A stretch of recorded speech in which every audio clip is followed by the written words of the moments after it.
Venez vous relooker chez Luminel. Salon de beauté Luminel vous présente le journal. Luminel, osez être la plus belle.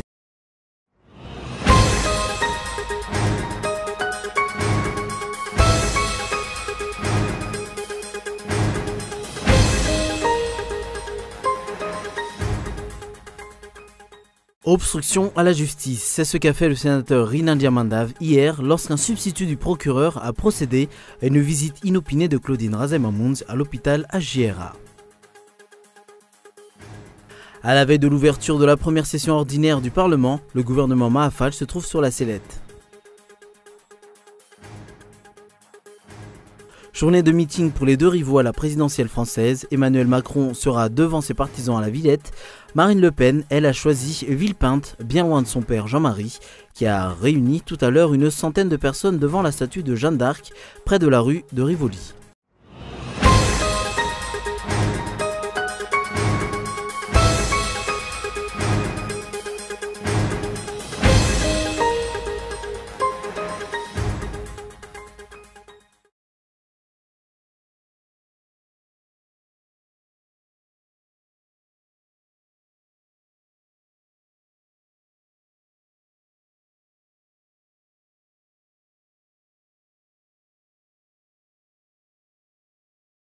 Bonsoir et bienvenue, je suis ravi de vous retrouver pour ce journal en version française sur Cool TV. Dans l'actualité ce soir, la célébration de la fête du travail a été marquée par la solidarité des syndicats à Antsamant. Les revendications syndicales vont se renforcer et ils ont porté à la connaissance des travailleurs leurs droits durant la manifestation. Manifestation qui a débuté à Mamasn et a pris fin à Antsamant. Les détails dans ce reportage de Michael Ramorlai. Une unique et grande manifestation dans la capitale a été organisée pour marquer cette journée du 1er mai, la fête du travail.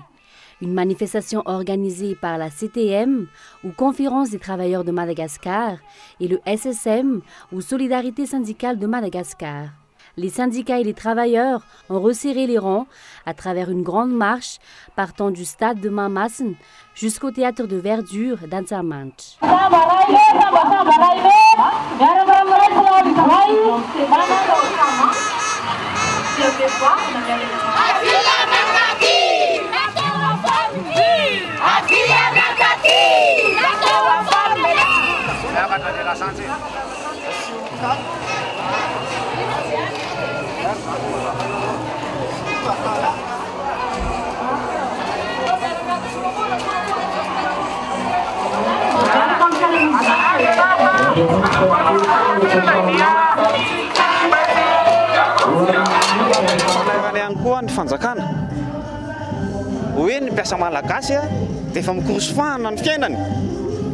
Nous lançons un appel envers le gouvernement face à la dégradation de la vie des travailleurs, qu'ils soient des travailleurs du public ou du privé. L'État doit prendre sa responsabilité face à cette situation à Madagascar. Cette marche et cette manifestation en elle-même montrent réellement ce qu'est un syndicaliste. Nous attendons comme résultat une sensibilisation des travailleurs, des opérateurs, des ministères, des employeurs, l'amélioration de la vie des travailleurs et ses valeurs.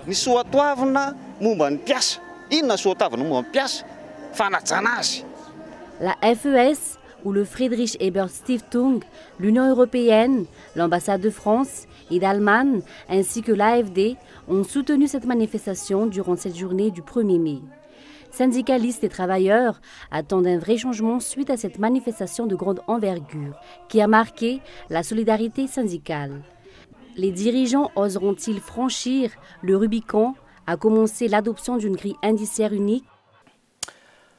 Obstruction à la justice, c'est ce qu'a fait le sénateur Rinan Diamandav hier lorsqu'un substitut du procureur a procédé à une visite inopinée de Claudine Razem-Amounds à l'hôpital HJRA. Une infraction qui pourrait être traduite devant la justice. Reportage. Entrave à l'exercice de la justice ou obstruction à la justice, c'est ce qu'a fait le sénateur Rinan Diamandav hier lorsqu'un substitut du procureur a effectué une visite inopinée de la prévenue pour constater de visu si elle est toujours gardée à vue à l'hôpital HJRA. Un fait qui suscite des questionnements puisque de quel droit ou en vertu de quel texte le sénateur s'est mis à travers de la justice. Est-il au-dessus de la loi puisqu'il est sénateur de Madagascar? Face à cette situation, l'on attend les mesures que va prendre le procureur de la République. Se taira-t-elle dans son silence comme ce qui s'est passé à Mbouibao où des individus ont manifesté et jeté des pierres sur les locaux du Bianco? Lors de la réunion du CSM au Conseil supérieur de la magistrature, son éviction était au menu, mais elle a été empêchée au dernier moment. Elle a donc près de 2 mois pour faire ses preuves, pour faire son travail en tant que procureur de la République. Il se pourrait qu'elle ne recevra plus de soutien de la part de ses pairs si aucun changement n'est constaté. Pour en revenir à la garde à vue de Claudine Razem-Amounz à la JRA, des questions se posent également sur ses conditions d'incarcération puisqu'un mandat de dépôt a été prononcé à son encontre. Comment se fait-il donc qu'elle possède des gardes du corps, un civil et un force de l'ordre? L'aboutissement du jugement de cette affaire demeure alors incertain puisque depuis le début, le pouvoir exécutif ne cesse d'interférer dans cette affaire. Il est à rappeler que Radanour Julien, professeur en relations internationales et observateur averti de la vie politique, a affirmé que le jugement de cette affaire pourrait se terminer en queue de poisson.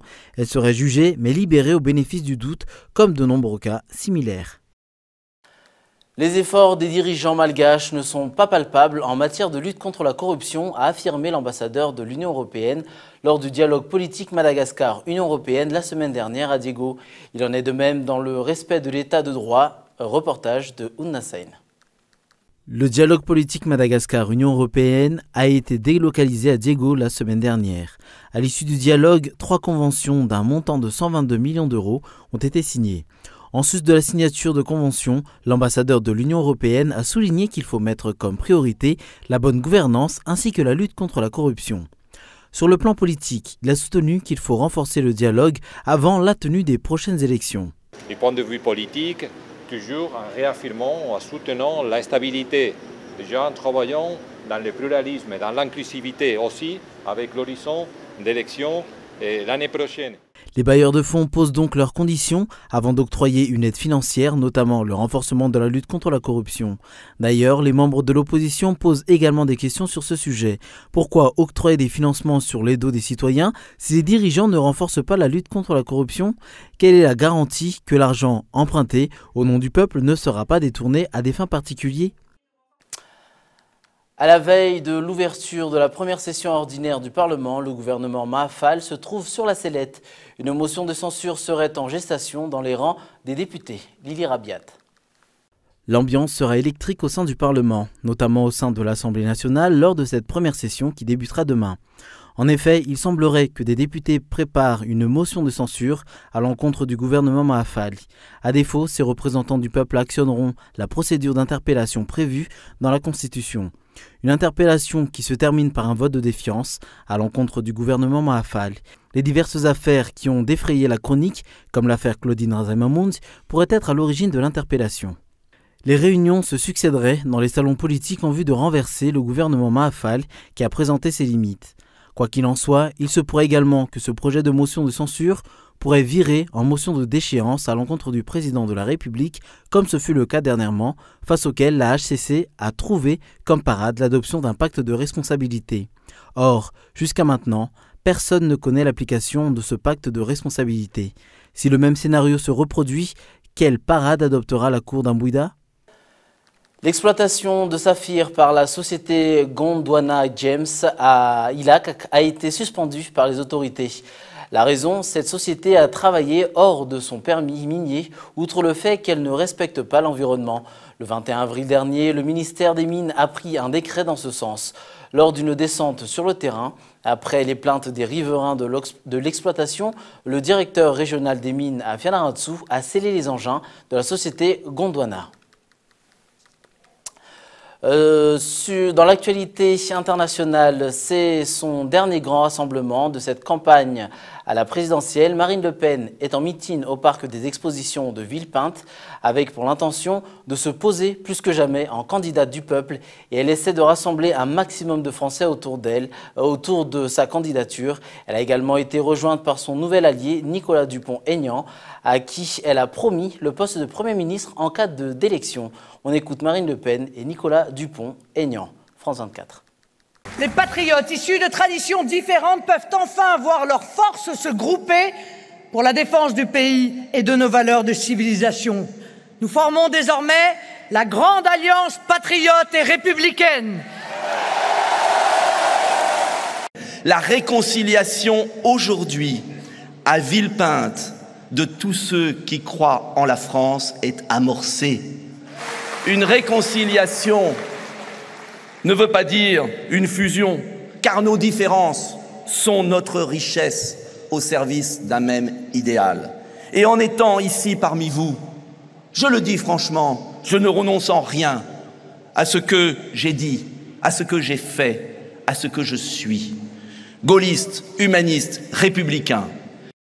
En Italie, à présent, Matteo Renzi reprend du poil de la bête après avoir démissionné de son poste de chef du gouvernement et de celui du leader du Parti démocrate désavoué lors du référendum de réforme constitutionnelle en décembre. Il vient d'être réélu. Reportage de France 24. C'est un nouveau départ pour Matteo Renzi. L'ancien chef du gouvernement italien a été réélu à la tête du Parti démocrate ce dimanche, avec une large avance sur ses rivaux, Andrea Orlando, l'actuel ministre de la Justice, et Michele Emiliano, le gouverneur de la région des Pouilles. Près de 2 millions d'Italiens se sont prononcés. Le scrutin a mobilisé davantage que prévu, mais le nombre de votants reste bien moins important que lors de la précédente primaire en 2013. Et même si elle était attendue, cette victoire redonne une légitimité à l'ancien président du Conseil, largement affaibli au cours des derniers mois. Matteo Renzi avait quitté la tête du Parti démocrate en février face à la contestation de l'aile gauche de son parti. Quelques mois plus tôt, en décembre, il avait démissionné du poste de chef du gouvernement après le rejet par les Italiens de sa grande réforme constitutionnelle, qui prévoyait notamment une réduction des pouvoirs du Sénat et la suppression des 110 provinces. Prochain objectif pour le leader du Parti démocrate, remporter les législatives prévues au plus tard début 2018. Et pour cela, le quadragénaire serait favorable à une grande coalition gouvernementale avec le centre-droit mené par Silvio Berlusconi. Une alliance destinée à battre le mouvement 5 étoiles de Beppe Grillo.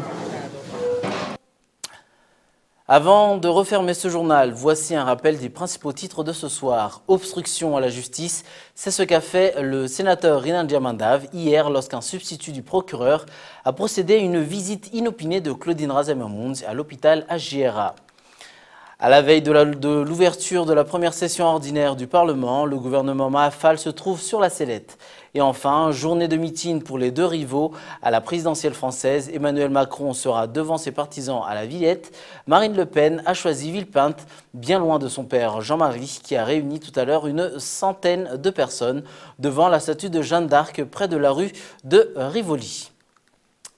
Voilà qui referme ce journal. Rendez-vous demain à 20h45 sur Cool TV pour une nouvelle édition. Bonne semaine à tous et au revoir.